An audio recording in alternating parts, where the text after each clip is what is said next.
Друзья, если у вашего ребенка есть аллергия на пыль, шерсть животных или пыльцу, обратите внимание на этот препарат. Сама я его очень люблю. Капсулки такие вкусные, мягкие, легко разжевывать. Особенно подходят для ребятишек младшего возраста.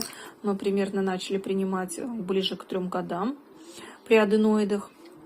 Вот, это натуральный продукт, безопасный. Здесь в составе, смотрите, витамин Е, витамин D и гамма-линолевая кислота. Она блокирует аллергическую активность. Очень классное средство. Быстро помогает снять симптомы аллергии и избавляет от аллергической реакции. Рекомендую.